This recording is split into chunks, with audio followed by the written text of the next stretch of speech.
Olá meninos, eu enviei alguns vídeos para que vocês pudessem dar continuidade aos nossos estudos, mas eu percebi que naqueles vídeos não tinha toda a explicação do artigo 5º da Constituição Federal, então eu vou fazer para vocês alguns vídeos falando sobre esse artigo, tá certo? Vou fracionar para não ficar um vídeo muito extenso e postarei para que vocês consigam fazer bem a primeira lista de avaliação, né, que nós marcamos para que vocês me devolvessem na próxima semana, né?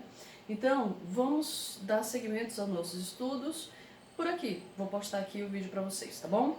Nós paramos na última aula falando sobre o princípio da irretroatividade da lei penal. Nós vimos que a lei penal, ela somente retroagirá se for para beneficiar o réu. Então, por exemplo, se eu não tenho, se um determinado fato ele é atípico, e em algum momento houver a tipificação desse fato, essa tipificação ela não vai retroagir para atingir aqueles casos anteriores à edição da lei, né? A lei penal ela não retroage para malefício das pessoas, somente em seu benefício, tá claro? Um exemplo que eu posso dar para vocês o homicídio qualificado. O homicídio qualificado, ele só se tornou um crime hediondo depois da edição da lei Daniela Pérez, né? Então, o próprio executor da Daniela Pérez, que foi o Guilherme de Pádua naquela época, ele não respondeu por homicídio qualificado como sendo crime hediondo, porque aquele ali foi o fato com que fez com que se criasse a lei de forma que o homicídio qualificado se tornasse hediondo. Tá? Então, a prática do delito pelo Guilherme de Pádua foi antes da tipificação do homicídio qualificado como crime hediondo, tá bom? Então, a lei penal mais maléfica, ela não vai retroagir para atingir fatos anteriores à sua edição.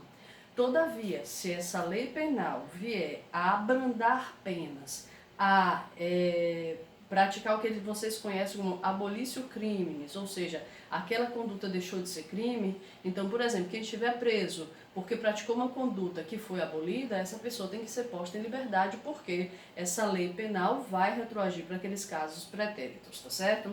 Nós estávamos falando na última aula sobre esse assunto. Além disso, passando para o próximo inciso, o inciso 41, a lei punirá qualquer discriminação atentatória dos direitos e liberdades fundamentais. O que é isso aqui? Qualquer discriminação atentatória dos direitos e liberdades fundamentais. Observe, turma, que isso aqui, primeira coisa, é uma norma de eficácia limitada. Por quê? Porque estabelece que será necessária uma lei, a edição de uma lei, prevendo a punição de qualquer discriminação atentatória aos direitos e liberdades fundamentais, tá certo? Então, primeira coisa, eu preciso dessa lei. Qualquer discriminação atentatória aos direitos e liberdades fundamentais, isso vincula tanto o legislador quanto o administrador. O legislador não pode criar nenhuma lei criando discriminação a direitos fundamentais, tá certo? E o administrador também não pode criar nenhuma discriminação atentatória aos direitos fundamentais na execução das leis, tá claro? Então, assim, nós temos que ter primeiro a lei disciplinando que condutas seriam essas, né? Perdoe. E além de discriminando que condutas seriam essas, também a punição a essas condutas. E além disso, o próprio legislador, ele não pode, ao criar leis, na edição dessas leis, criar qualquer discriminação atentatória aos direitos e liberdades fundamentais. Por exemplo, eu não posso editar leis aumentando ainda mais a desigualdade de homens e mulheres. Eu não posso criar leis aumentando discriminação entre maiorias e minorias, tá bom? Ok? Vamos passar para o próximo? Vamos lá. A prática do racismo, turma.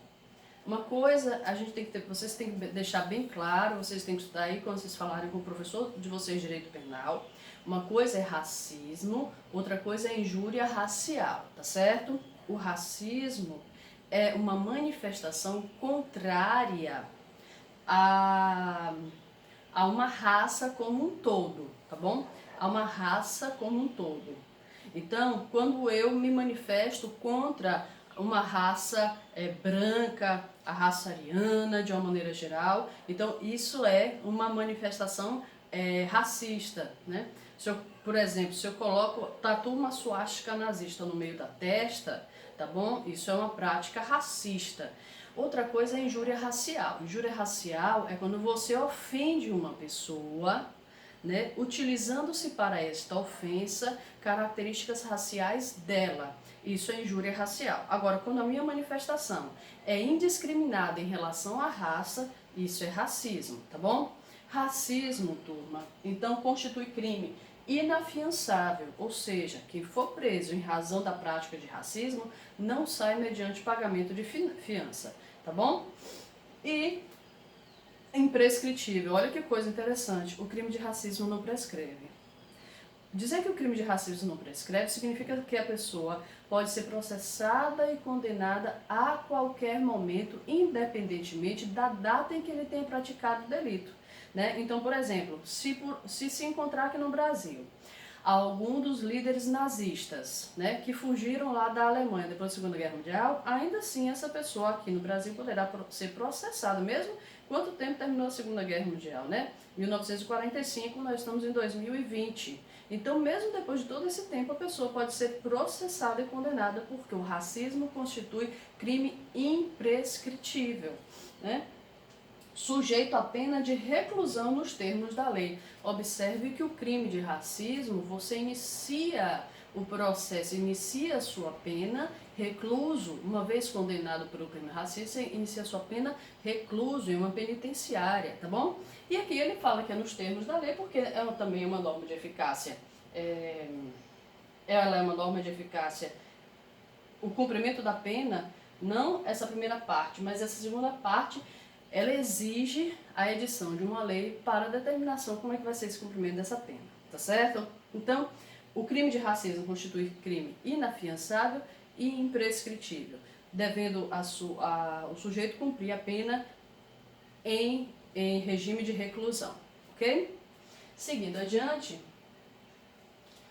outro princípio constitucional penal é o seguinte: a lei considerará crimes inafiançáveis e insuscetíveis de graça ou anistia, vamos lá, a prática de tortura, tráfico ilícito de entorpecentes e drogas afins e o terrorismo. Gente, para vocês gravarem, é o famoso TTT. O que é TTT? Tráfico, tortura, tráfico ilícito de entorpecentes e o terrorismo. São crimes inafiançáveis e são insuscetíveis de graça ou anistia. O que é graça ou anistia, turma? A anistia é aquele perdão dado por meio de lei, tá bom? A anistia é aquele perdão dado por meio de lei. Então, ainda que venha a ter uma lei dando perdão pela prática de crimes, as pessoas que praticarem esses crimes, elas não têm direito a este perdão, tá? E serem postas em liberdade. Alguns autores, inclusive, eles entendem que a tortura, o tráfico ilícito de entorpecentes e o terrorismo, eles também não são suscetíveis de indulto. O que é o indulto? É aquele perdão dado pelo presidente, tá certo? É aquele perdão dado pelo presidente. Então, elas também não são suscetíveis de indulto. E os definidos como crimes hediondos, por ele respondendo os mandantes, os executores e os que, podendo evitá-los, se omitirem. Vou repetir aqui, ó. A lei considerará crimes inafiançáveis, já sabemos o que é, insuscetíveis de graça ou anistia, lembrando que a anistia é aquele perdão dado por lei, a prática de tortura, tráfico ilícito de entorpecentes e drogas afins e o terrorismo, TTT, e os definidos como crimes hediondos. Respondendo por esses crimes, os mandantes, aquelas pessoas que mandaram executar, os executores, aqueles que efetivamente executaram, e os que, podendo evitá-lo, se omitirem. Turma, esse podendo evitá-lo não é qualquer pessoa não, tá bom? Não é qualquer pessoa não. É aquela pessoa que tem a obrigação de evitar. É aquela pessoa que tem condições e obrigação de evitar aquela prática. Não é qualquer pessoa, não sou eu, não é você, são as autoridades, tá certo? E podendo evitar aquela prática, elas se omitirem, tá bom? Então, por exemplo, tortura, a gente vê muito prática de tortura. Por exemplo, a gente vê um casal que tortura uma criança. Aqueles parentes mais próximos que tiverem conhecimento da tortura, eles são obrigados a agir, senão eles podem responder também, tá certo? Aí algum aluno pode perguntar assim, professora, e o vizinho pode agir? Ele deve agir. Agora, é muito complicado a gente conseguir enquadrar o vizinho como sendo uma pessoa que, podendo evitar, se omite, tá certo? Isso pode ser complicado, por exemplo, na aplicação da Lei Maria da Penha.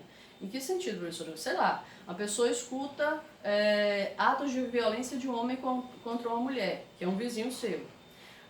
Teoricamente, se a gente pegar esse termo da Constituição, o vizinho que escuta, ele é obrigado a denunciar, né? Ele é obrigado a denunciar. Mas aí ele denuncia, chega a polícia lá na casa do suposto torturador e chega lá, a situação não é necessariamente aquela que o vizinho estava ouvindo, tá certo? Quando a criança não. Quando a criança eu imagino que ele deve agir realmente, né? Porque a criança dificilmente tem possibilidade de manifestar sua opinião, né? Até porque se ela manifestar sua opinião, quem é que vai cuidar dela, né? Tem essa questão que pesa em relação à criança. Ela não tem o pleno discernimento do que ela pode ou não fazer. Então, neste caso, gente, é o que nós falamos que aquelas pessoas que puderem evitar se omitir, são basicamente aquelas pessoas que têm uma relação próxima ou os garantidores, as autoridades, que sabendo dessa prática, eles devem atuar sim para evitá-las, tá bom?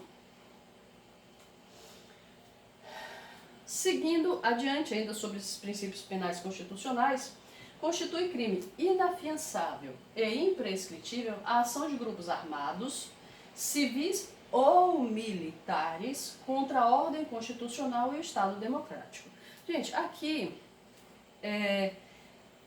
claro que a Constituição ela tem que prever isso como um crime, mas no caso de uma guerra civil, por exemplo, a população está extremamente insatisfeita com o cenário político. É claro que vai chegar um momento, né, e claro, numa situação bem mais complexa, numa situação bem mais insuportável, a população vai pegar em armas, né, para tentar derrubar um determinado governo. Então, quando a situação chega a esse ponto de insuportabilidade, a população vai pegar em armas para derrubar um governo. Ou os militares podem também pegar em armas para derrubar um determinado governo. Claro que isso é uma situação extremamente extrema, né? É uma situação extrema, Então, claro que a Constituição ela tem que prever, né, como crime a prática de grupos armados. Agora, se esse grupo armado conseguir efetivamente derrubar o governo, né, numa situação dentro desse exemplo que eu dei, se esse grupo armado conseguir derrubar o governo, possivelmente eles vão derrubar a Constituição e fazer uma nova Constituição. Vão criar um outro Estado, porque eles acham que esse Estado que existe, ele não está funcionando, tá certo? Então, aqui é em casos mesmo de guerra civil, seja praticado pela população, seja iniciado pela população, seja iniciado por militares, tá bom? Ou qualquer outra ação, por exemplo, os militares se armam, né, e invadem por mando do presidente da República, os militares peguem armas e invadem o STF.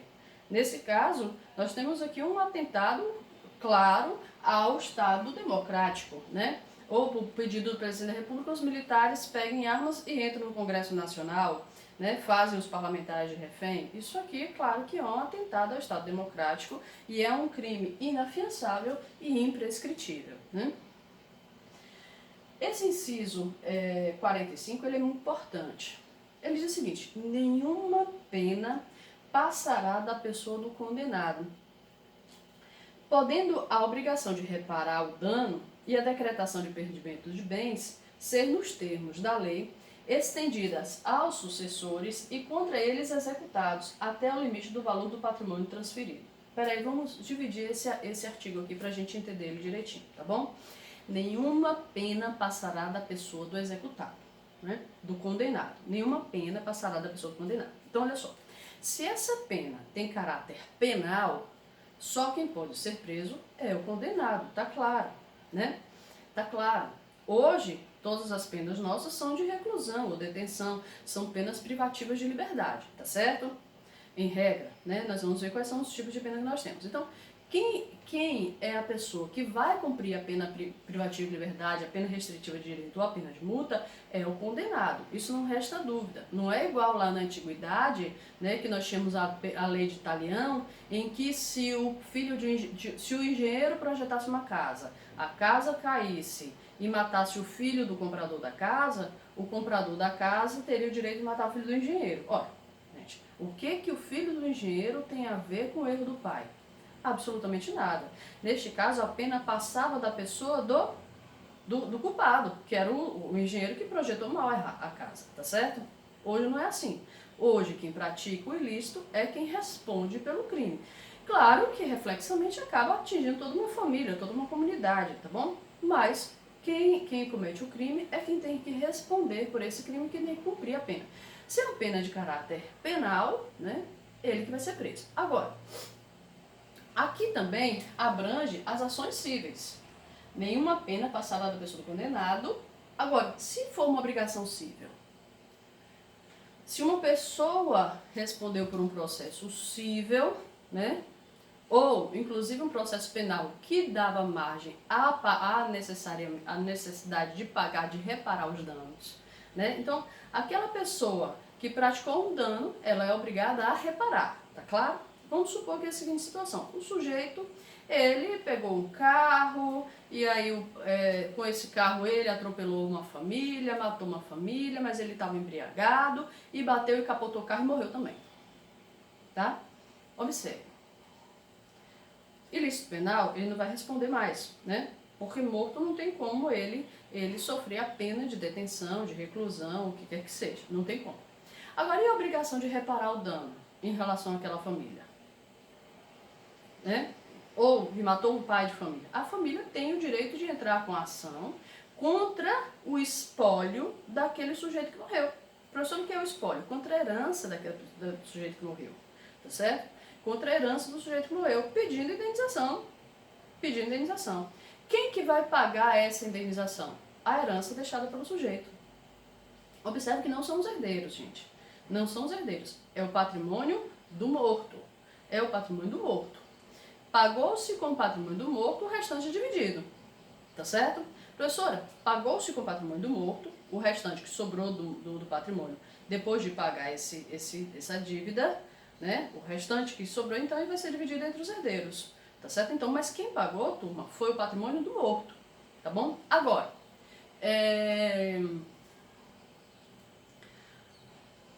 professora, e se o patrimônio não foi suficiente? Olha, aqui é o que vocês têm que entender aqui, ó. Estendido aos sucessores e contra eles executadas até o limite do valor do patrimônio transferido. Gente, olha só.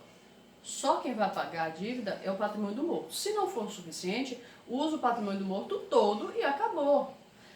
O herdeiro, né, ele só fica sem receber nada. Agora, ele também não tem a obrigação de tirar do bolso dele para estar pagando por um débito, um dano moral, um dano patrimonial que foi praticado pelo morto, tá certo? Então, o limite que os herdeiros eles têm que pagar é exatamente o limite da herança deixada. Eles não tiram dinheiro do bolso deles, próprio deles, para pagarem os débitos e os danos causados pelaquela pessoa que foi condenada, que no meu exemplo foi a pessoa que está morta, tá bom?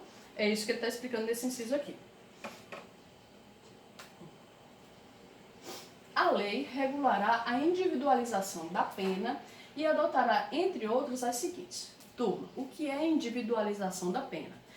Vocês vão aprender lá em Direito Penal 2 a individualização da pena, a aplicação da dosimetria da pena. O que é isso? A pena vai ser individualizada de acordo com cada pessoa, com cada criminoso e com as circunstâncias do fato, tá certo? É réu primário? Tem mais de 60 anos de idade? O crime foi hediondo? Quais foram as circunstâncias da prática do crime? A pessoa, ela é parente próxima da vítima? Então, tudo isso vocês vão aprender lá em Direito Penal, né? Nós temos o Código Penal que estabelece o princípio da individualização da pena. A pena, ela é individualizada de acordo com o agente e com a conduta da participação dele no crime, tá certo? A participação dele foi efetiva, né? A participação dele não foi tão considerada e cada pessoa, a gente só vai responder pelo crime que teve o ânimos, que teve a vontade de praticar, tá bom? Então, a lei regulará a individualização da pena e adotará, entre outras, as seguintes. Então, quais são as penas existentes no direito brasileiro? Primeiro, privação ou restrição de liberdade, né? Privação é privação completa da liberdade, a pessoa fica presa. Restrição da liberdade, a pessoa tem a sua liberdade restringida, né? Inclusive, por exemplo, ela não pode, sua liberdade de vir restringida. Por exemplo, ela pode ser condenada a não chegar perto de determinados locais. Por exemplo, um pedófilo ele não pode, uma das penas aplicadas ao pedófilo é a restrição de chegar próximos a creches, tá bom? Então, isso depende do crime. Então, privação de liberdade, restrição de liberdade, fica restrito. Outra coisa, pessoas que cometem infração de homicídio na condução de veículo automotor, ela pode ter como uma restrição a proibição de dirigir por X tempo, tá bom? Perda de bens. Essa perda de bens, gente, não é confisco, não. A perda de bens são a perda daqueles bens que foram adquiridos como fruto da conduta ilícita ou aqueles bens que foram utilizados para a prática da conduta ilícita. Então, são esses os bens que são perdidos. Ou aqueles que foram adquiridos em razão da conduta ilícita ou aqueles que foram utilizados para a prática da conduta ilícita. A professora me deu um exemplo. O sujeito assaltou um banco e comprou um iate. Esse iate ele vai ser perdido, tá certo? O sujeito está fabricando moeda falsa. Aquele maquinário utilizado para fabricar moeda falsa, ele será perdido, tá bom? Prestação social alternativa. A depender da individualização da pena, o juiz pode, gente, e sempre, aqui é uma questão importante, tá? O juiz sempre primeiro tem que aplicar a pena privativa de liberdade. Sempre, sempre, sempre, sempre. O primeiro passo da dosimetria da pena dele é a aplicação da pena privativa de liberdade. Agora, fica ao critério do juiz, a depender das circunstâncias do indivíduo, tá certo? A depender da conduta do indivíduo, a depender de quem é esse indivíduo, converter essa pena privativa de liberdade em uma prestação social alternativa, ou seja, em uma prestação social, seja prestar um serviço comunitário, seja pagamento de cesta básica, o juiz ele pode fazer isso, tá certo?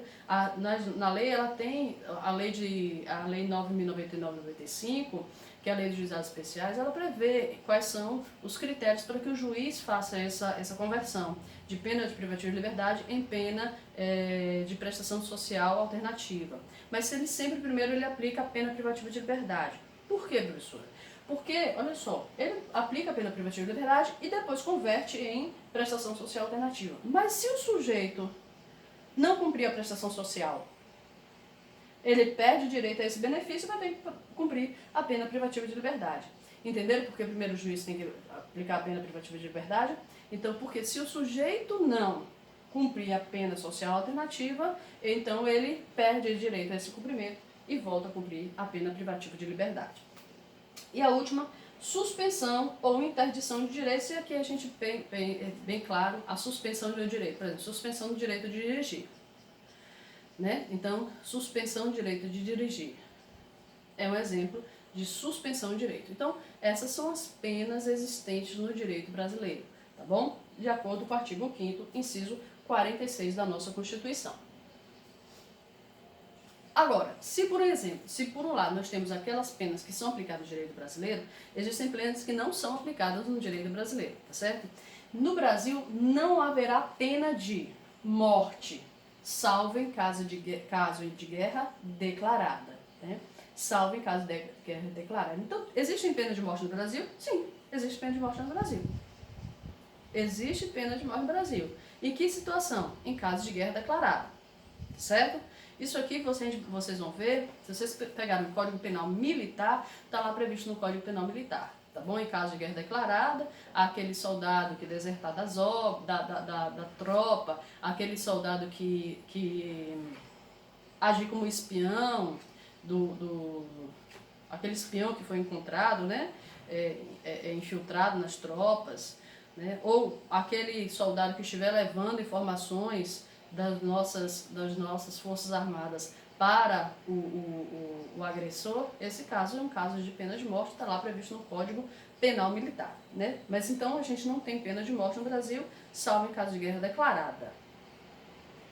Nos termos do artigo 84, o inciso 19, aqui são as hipóteses de decretação de guerra, tá? Pena de caráter perpétuo. Ou seja, gente, no Brasil ninguém vai cumprir a pena perpétua até a morte, tá? Na verdade, não é que não vai cumprir a pena até a morte. Vamos lá, vamos por partes. Professora, eu vejo, a pessoa, não existe a pena de um juiz, olha, pena de caráter perpétuo, você vai cumprir a sua pena até a morte, tá bom? No máximo de tempo que a pessoa cumprir a pena aqui no Brasil é de 30 anos.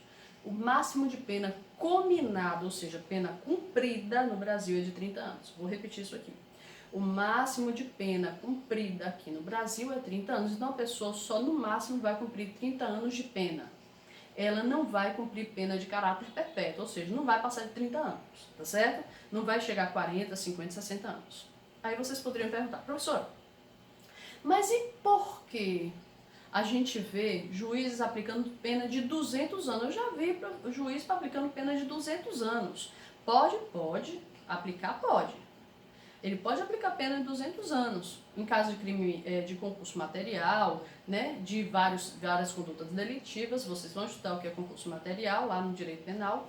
Em caso de concurso material em que as penas são somadas, pode haver aplicação de 200 anos.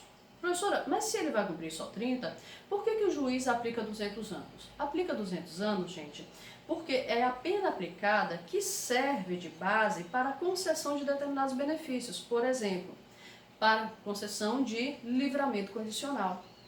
Então, quando eu aplico aquelas frações em relação ao livramento condicional, se é 1/6 ou 2/3, tá certo?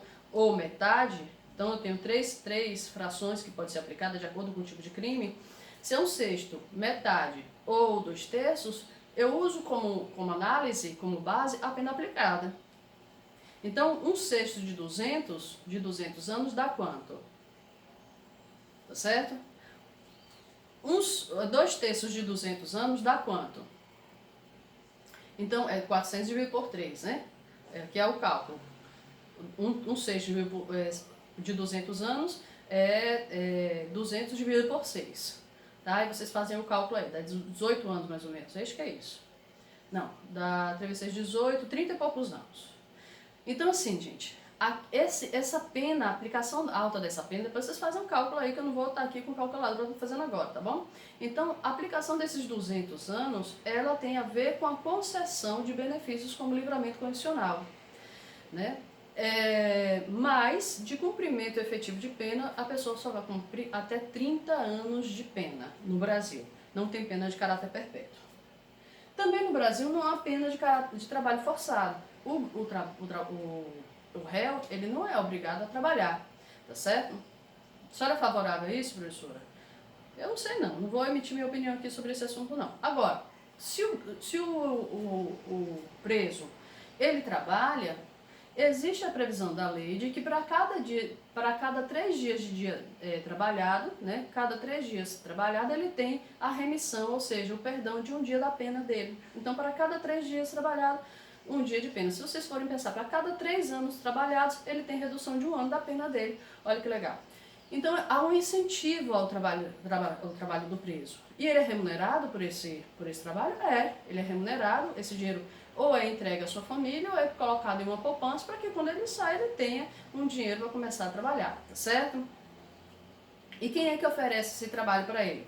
Tanto pode ser o Estado, quanto pode ser empresas privadas que façam convênio com o serviço público, com a administração das penitenciárias para fornecer, né, aquele trabalho, aquele serviço, tá bom? Hoje, atualmente, inclusive, a gente tem visto que tem sido fabricadas máscaras nas penitenciárias, né? As máscaras que são aquelas máscaras de tecido estão sendo fabricadas nas penitenciárias brasileiras, né? Uma vez que a gente não está conseguindo importar da China, tá?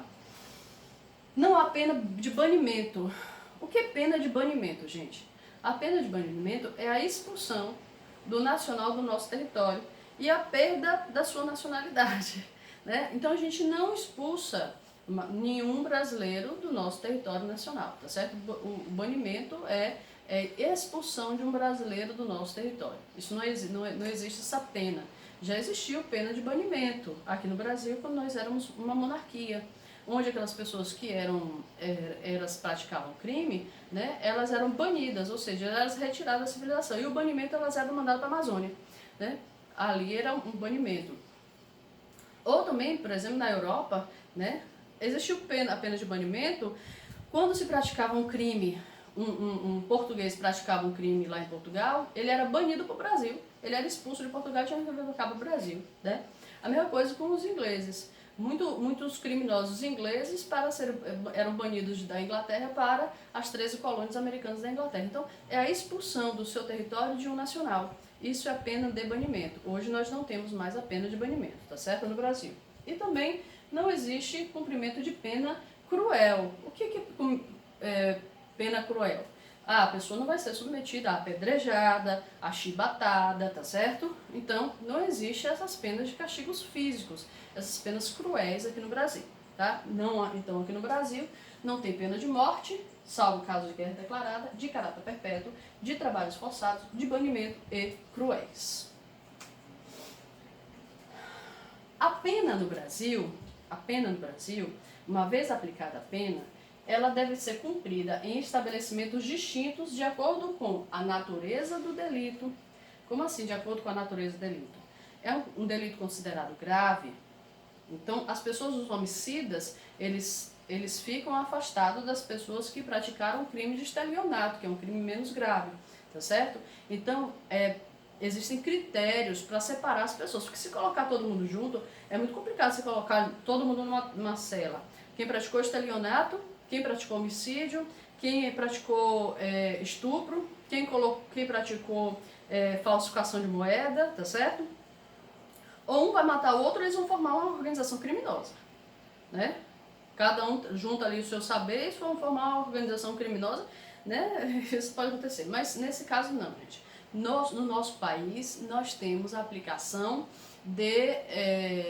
nós temos a divisão, né, das pessoas em relação ao crime praticado, em razão da natureza do delito, em razão da idade do apenado. Então, jovens ficam juntos e afastados de idosos, tá bom? Além disso, por exemplo, menor cumpre medida socioeducativa em razão de prática de ato infracional em ambiente diferente do ambiente em que o adulto criminoso pratica um delito, tá certo? Então, em razão da natureza do delito, da idade do apenado e do